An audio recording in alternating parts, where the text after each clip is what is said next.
الصوم لله يجزي كيف شاء به الصوم لله يجزي سورہ الکریم اما بعد بسم اللہ الرحمن الرحیم۔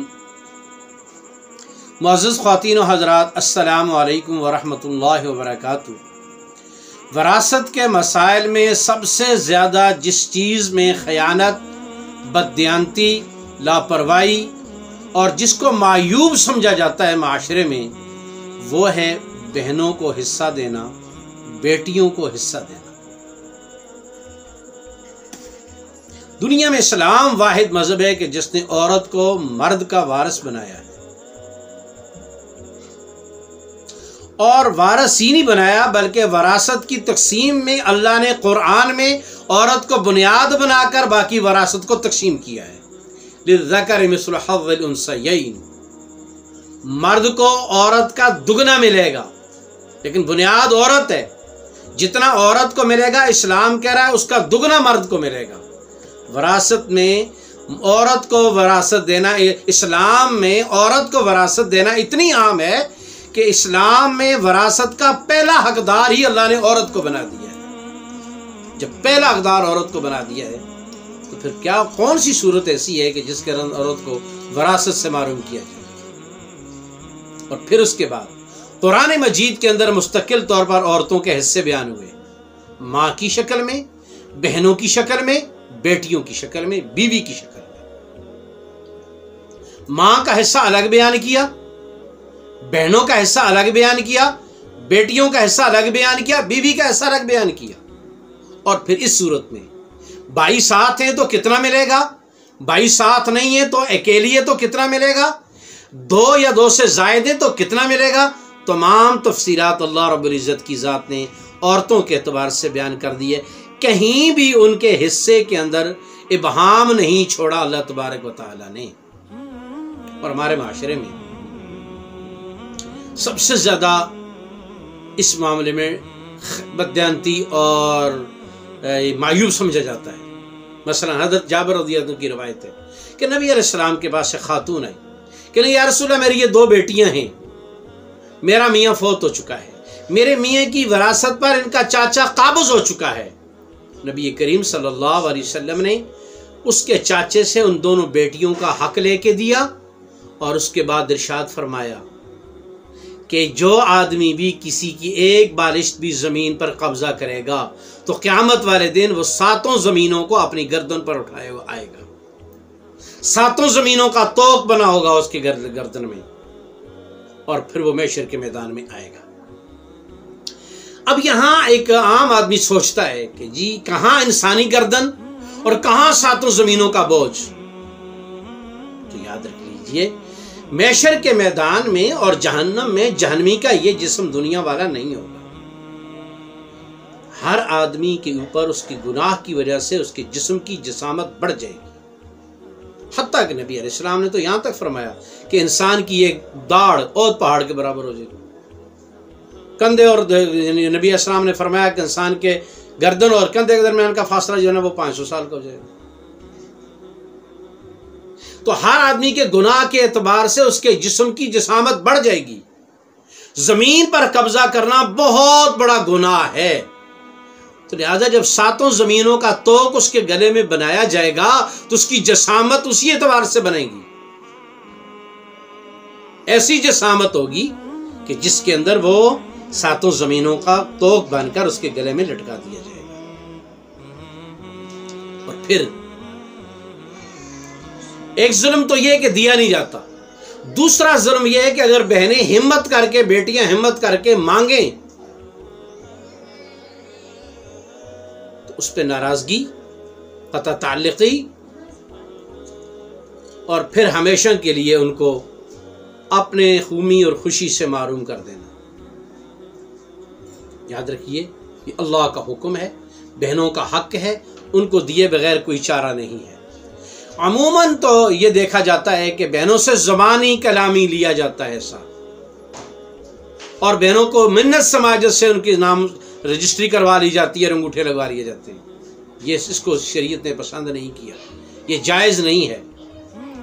اگر آپ کی بہنیں آپ کو دینے میں رضامند ہیں تو ان کے نام کے اوپر کرو، زمین کو تقسیم کر کے بہنوں کو دو، بہنیں زمین کو کاشت کریں، اس کے بعد اس سے نفع اٹھائیں، اور نفع اٹھانے کے بعد پھر اپنے اختیار اور اپنی مرضی سے اپنے بھائی کو یا بھائیوں کو دے دیں تو مال حلال اور طیب ہو جائے گا۔ ورنہ نبی علیہ السلام نے فرمایا لا یحل مال المسلم الا بطیبہ، مسلمان کا مال اس کی طیبی خاطر کے بغیر حلال نہیں ہے۔ چونکہ بہنیں لاچار، بہنیں بے کس اور ان کا سہارا بھائی ہوتے ہیں، اور وہ کہتی ہیں کہ اگر ہمارا بھائی بھی ہماری غمی خوشی میں شریک نہیں ہوگا تو ہمارے لیے جینے کے راستے بند ہو جائیں گے۔ وہ اپنے بھائیوں کو اپنی غمی اور خوشی میں شریک کرنے کے لیے ایک کوڑا گھوٹ بنتی ہے۔ لہٰذا اگر کوئی آدمی یہ چاہتا ہے کہ جی میری بہنیں مجھے وراثت دے رہی ہیں تو اس کا طریقہ کار یہ ہو کہ وہ بہنوں کو پہلے قبضہ دے، اور قبضہ دینے کے بعد پھر بہنیں خوشی کے ساتھ اس کو واپس کریں، تو اب یہ طریقہ درست ہے۔ ورنہ یہ کہہ دینا کہ ٹھیک ہے میں راضی ہوں، تو یہ زبان کا قول اسلام قبول نہیں کرتا۔ اس میں یہ کہا گیا ہے کہ یہ قول معتبر نہیں ہے، اس نے طیب خاطر سے کہا یا بھائی کے جبر سے کہا یا برادری کے دباؤ سے کہا، اس کے لیے ابھی یہ کیفیت واضح نہیں ہے۔ تو واضح تبھی ہوگی کہ جب اس کے قبضے میں چلی جائے گی، اس کے استعمال میں چلی جائے گی، اور وہ پھر اپنے اختیار سے دے گی۔ تو لہٰذا بہنوں کو حصہ دینا یہ اسلام کا تقاضا ہے، اللہ کا حکم ہے، رسول پاک کا طریقہ ہے، اور اس کے احکامات شریعت میں موجود ہیں۔ تو لہٰذا ہر آدمی اپنے بہنوں کو حصہ دے۔ بہنوں سے محبت ہے، بہنوں سے پیار ہے، تو اس کا حل یہ ہے کہ وہ اپنی بہنوں کو اپنے باپ کی وراثت میں شریک کرے۔ باقی یہ کہہ دینا کہ بہنوں کو چونکہ ہم جہیز دیتے ہیں اور بہنوں کو غمی خوشیوں میں ہم چونکہ اس کے ساتھ تعاون کرتے ہیں، تو اگر بہنوں کو جہیز دیتے ہو تو بیٹوں کو بھی تو شادی پہ بہت سارا خرچ کر کے ان کے گھر آباد کرتے ہو۔ لڑکے کی شادی پہ بھی خرچ ہوتا ہے، اگر لڑکی کی شادی پہ خرچ ہوتا ہے تو پھر یہ جو لڑکی کی شادی کا خرچہ ہے یہ ہمارا معاشرتی اور یہ ہندوانہ رسم و رواج کا خرچہ ہے۔ اسلام نے تمہارے اوپر یہ خرچہ نہیں رکھا۔ جہیز دینا اور بات ہے، بارات کا منگوانا اور بات ہے۔ اسلام تو لڑکی کے گھر میں کھانے کو بھی پسند نہیں کرتا کہ لڑکی کے والوں کے گھر کھانا کھایا جائے، چونکہ براتیے مہمان ہیں، دولہا کے دلہن کے نہیں۔ براتیوں کو دعوت دی ہے، دولہا نے دی ہے، دلہن والوں نے نہیں دی۔ تو جس نے مہمان کو بلایا ہے اس کے ذمہ ان کا اکرام واجب ہے۔ برات والوں کو لڑکی والوں نے تو نہیں بلایا، برات والوں کو کارڈ تو لڑکے والوں نے دیے ہیں۔ جہیز ہے، مہندی کی رسم ہے، منگنی کی رسم ہے، مکلاوے کی رسم ہے، یہ تمام چیزیں ہمارے اندر ہندو ازم سے آئی ہیں۔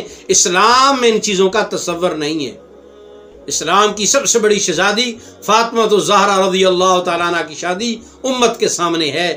اگر نبی کی بیٹی کی شادی اس طرح ہو سکتی ہے تو نبی کی امت کی تمام بیٹیاں نبی کی عزت، نبی کی بیٹی کے دوپٹے پہ قربان ہو جائیں۔ تو لہٰذا ہمارے لیے آئیڈیل فاطمہ ہے، ہمارے لیے آئیڈیل کوئی ہندو کی بچی نہیں ہے۔ جس طریقے سے نبی کی بیٹی یہی ہے، میری کوشش ہو کہ میری بیٹی بھی اس طریقے سے چلی جائے۔ اسلام نے تو بچی کی دفعہ باپ پر کوئی اخراج لازم نہیں کیے۔ یہ جتنے اخراجات ہم کرتے ہیں اپنی ناک کی خاطر کرتے ہیں، معاشرے میں اپنی عزت کی خاطر کرتے ہیں، اور ہندوانہ رواجوں کے اوپر کرتے ہیں۔ اسلام نے تو ان کا حکم ہی نہیں دیا کہ ہم اسلام کے حصے سے ان کو معروم کر دیں۔ تو لہٰذا ہمیں چاہیے کہ ہمیں بہنیں بھی بھائیوں کا حصہ بھی اللہ نے مقرر کیا ہے، بہنوں کا حصہ بھی اللہ نے مقرر کیا ہے۔ جس طرح اپنے بھائیوں کا حصہ مقرر کیا اسی نے بہنوں کا حصہ مقرر کیا ہے۔ تو لہٰذا بہنوں کو بھی دیں اور بھائیوں کو بھی دیں، تاکہ ہم کسی کا مال کا بوجھ لے کر دنیا سے نہ رخصت ہوں، اور قیامت والے دن ہم اس کا حساب دیتے نہ پھریں۔ کچھ بھی ہے، مال کتنا ہی جمع ہو جائے، جائیداد کتنی جمع ہو جائے، ہر ایک چھوڑ کے جاتا ہے، کفن کا جیب نہیں ہے۔ سب سے بڑا دنیا میں بے وقوف وہ ہے کہ جو کسی کی دنیا کی خاطر اپنی آخرت برباد کرتا ہے۔ عمر بن عبدالعزیز رحمہ اللہ نے فرمایا تھا اپنے سالے سے، برادر نسبتی سے فرمایا تھا اگر میرے بیٹے نیک ہوئے تو یہ تقوی سے پلیں گے، خود اللہ ان کے لیے انتظام فرما دیں گے، اگر میرے بیٹے نیک نہ ہوئے تو مجھے پھر ان کے لیے ان کے معاش کی مجھے فکر کی ضرورت ہی نہیں ہے۔ ہر آدمی کا رزق اس کے پیدائش سے ہزاروں سال پہلے لکھ دیا گیا ہے، تو لہٰذا ہمیں اپنی اولادوں کی رزق کی فکر کے پیچھے کسی کا حق مار لینا، اس کا اسلام اجازت نہیں دیتا۔ اور وہ پھر بہن جیسا محبوب رشتہ، اس کو تو دینے کا حکم ہے، اس کے ساتھ تو صلح رحمی کا حکم ہے۔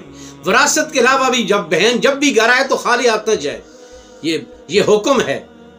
ہمیں ان چیزوں کا خیال کرنا چاہیے، ہمیں اسلامی روایات کو ترجیح دینی چاہیے، اس بجائے کہ ہندو رواج کے بجائے، کہ وہ ہمارا دشمن بھی ہے اور اس میں اللہ تبارک و تعالی نے نحوست بھی رکھی ہے۔ اللہ تعالی ہمیں ان چیزوں سے بچ کر سنت کے مطابق اور اللہ کے حکم کے مطابق اپنے معاشرے میں اپنی زندگی کے گزارنے کے اصول بنانے کی توفیق نصیب فرمائے۔ السلام علیکم ورحمۃ اللہ وبرکاتہ۔